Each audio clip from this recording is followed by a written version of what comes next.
আসসালামু আলাইকুম। জাতীয় রাজস্ব বোর্ড থেকে একটি নিয়োগ বিজ্ঞপ্তি প্রকাশিত হয়েছে। এখানে বিভিন্ন পদে আপনাদের লোকজন নেওয়া হবে। 18 থেকে 32 বছরের মধ্যে যারা আছেন তারা আবেদন করতে পারবেন। অবশ্যই এসএসসি, এইচএসসি এবং স্নাতক ডিগ্রিধারী যারা আছেন সবাই আবেদন করতে পারবেন। এখানে বিশেষ করে যারা এসএসসি এবং এইচএসসি পরীক্ষার্থী আছেন তাদের জন্য একটি সুবর্ণ সুযোগ রয়েছে। আপনারা পুরো ভিডিওটি দেখে কিভাবে আবেদন করবেন উক্ত বিষয় সম্পর্কে বিস্তারিত তথ্য এই ভিডিওটির মাধ্যমে জেনে নিতে পারবেন এবং আপনাদের কবে থেকে আবেদন শুরু হবে এবং কখন আবেদন করবেন তাই সবাই সকলে ধৈর্য সহকারে পুরো ভিডিওটি দেখে আবেদন প্রক্রিয়াটি সম্পূর্ণ করে নিতে পারবেন। সম্মানিত চাকরিপ্রত্যাশী ভাই ও বোনেরা, গণপ্রজাতন্ত্রী বাংলাদেশ সরকার জাতীয় রাজস্ব বোর্ড থেকে এই নিয়োগ বিজ্ঞপ্তি প্রকাশিত হয়েছে। এখানে যারা যারা আবেদন করতে পারবেন এবং কোন কোন পদে আবেদন করবেন এখানে প্রথমে রয়েছে কম্পিউটার অপারেটর। পদ সংখ্যা রয়েছে 14টি। আপনাদের 14তম গ্রেডে বেতন দেওয়া হবে। সরকারি প্রতিষ্ঠান ক্ষেত্রে কম্পিউটার পার্সোনাল নিয়োগ বিধিমালা 2019 এর অনুসারে আপনাদেরকে স্বীকৃতি প্রদান করা হবে। কোনো শিক্ষিত বিশ্ববিদ্যালয় হতে বিজ্ঞান বিভাগে স্নাতক সম্মান ডিগ্রিধারী যারা আছেন তারা আবেদন করতে পারবেন। অবশ্যই কম্পিউটার সম্পর্কে ভালো অভিজ্ঞতা ও যোগ্যতা থাকতে হবে। এখানে বাংলাদেশের সকল জেলার লোকজনই আবেদন করতে পারবেন, অর্থাৎ প্রত্যেকটি পদে বাংলাদেশের সকল জেলার লোকজন আবেদন করতে পারবেন। দ্বিতীয় নম্বরে রয়েছে উচ্চমান সহকারী, গ্রেড 13, পদ সংখ্যা রয়েছে 22টি। মন্ত্রণালয় বা বিভাগীয় সংযুক্ত অধিদপ্তর 2019 এর অনুযায়ী আপনাদেরকে বেতন দেওয়া হবে। কোনো স্বীকৃত বিশ্ববিদ্যালয় হতে ন্যূনতম দ্বিতীয় শ্রেণী বা সমমানে সিজিপিএ, স্নাতক বা সমমানের ডিগ্রি উত্তীর্ণ যারা আছেন তারা আবেদন করতে পারবেন। অবশ্যই কম্পিউটার সম্পর্কে আপনাদের ভালো খুব অভিজ্ঞতা ও যোগ্যতা থাকতে হবে। তৃতীয় নম্বরে রয়েছে 7 মুদ্রাক্ষরিক কাম কম্পিউটার অপারেটর, পদ সংখ্যা রয়েছে 35টি। এখানেও স্নাতক সমমানের ডিগ্রি উত্তীর্ণ যারা আছেন তারা আবেদন করতে পারবেন। অবশ্যই আপনাদেরকে কম্পিউটার সম্পর্কে খুব ভালো ধারণা থাকতে হবে এবং টাইপিং স্পিডও খুব ভালো থাকতে হবে। 4 নম্বরে রয়েছে অফিস সহকারী কাম কম্পিউটার অপারেটর, পদ সংখ্যা রয়েছে 9টি। এখানেও আপনাদের 2019 এর বিধিমালা অনুযায়ী আপনাদেরকে বেতন প্রদান করা হবে। কোনো স্বীকৃত বোর্ড হইতে ন্যূনতম দ্বিতীয় বিভাগ বা সমমানের জিপিএ উচ্চ মাধ্যমিক সার্টিফিকেট ডিগ্রিধারী যারা আছেন তারা আবেদন করতে পারবেন। অবশ্যই কম্পিউটার টাইপিং স্পিড খুব ভালো থাকতে হবে। ওয়ার্ড প্রসেসিং এবং কম্পিউটারের অন্যান্য ইমেল, ফ্যাক্স, মেশিন ইত্যাদি চালানোর দক্ষতা থাকতে হবে। 5 নম্বরে রয়েছে ডাটা এন্ট্রি কন্ট্রোল অপারেটর, পদ সংখ্যা রয়েছে 34টি। সরকারি প্রতিষ্ঠানে কম্পিউটার পার্সোনাল নিয়োগ বিধিমালা 2019 অনুযায়ী আপনাদেরকে বেতন দেওয়া হবে।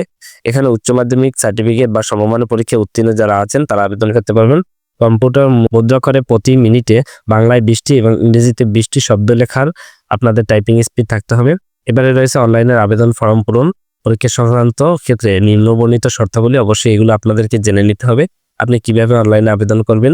প্রার্থীকে অবশ্যই বাংলাদেশের স্থায়ী নাগরিক হতে হবে। প্রার্থীকে অবশ্যই আগামী 20 ফেব্রুয়ারি 2025 তারিখের মধ্যে 18 থেকে 32 মধ্যে হতে হবে এবং 2, 3, 4 নং পদের ক্ষেত্রে বিভাগীয় প্রার্থীদের সর্বোচ্চ বয়সসীমা 40 পর্যন্ত শিথিলযোগ্য। এছাড়া আপনাদের আরো কিছু এখানে বিস্তারিত তথ্য রয়েছে। অবশ্যই আপনাদেরকে অনলাইনের মাধ্যমে আবেদন করতে হবে।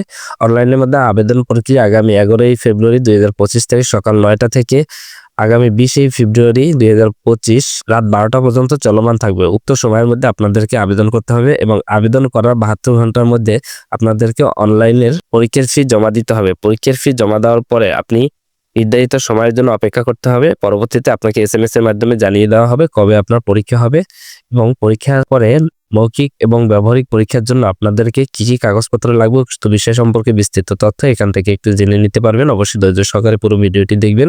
1 থেকে 5 নং পদের জন্য আবেদনের জন্য 112 টাকা এবং 6 নং পদের জন্য আবেদন ফি 56 টাকা প্রদান করতে হবে।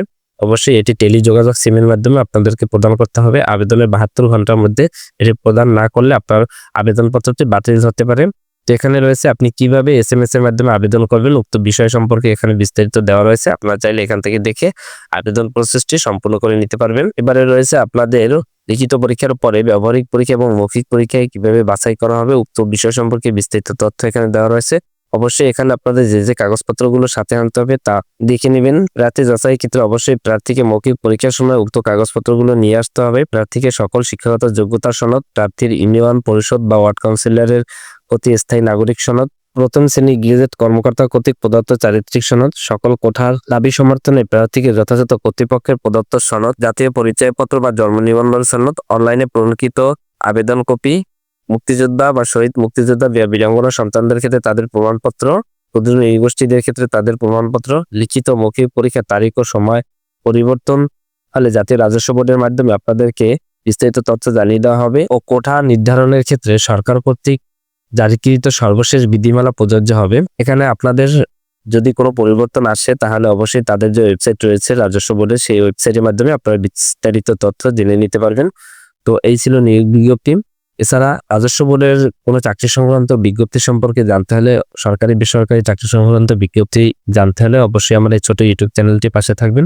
ধন্যবাদ সকলকে, সবাই ভালো থাকবেন।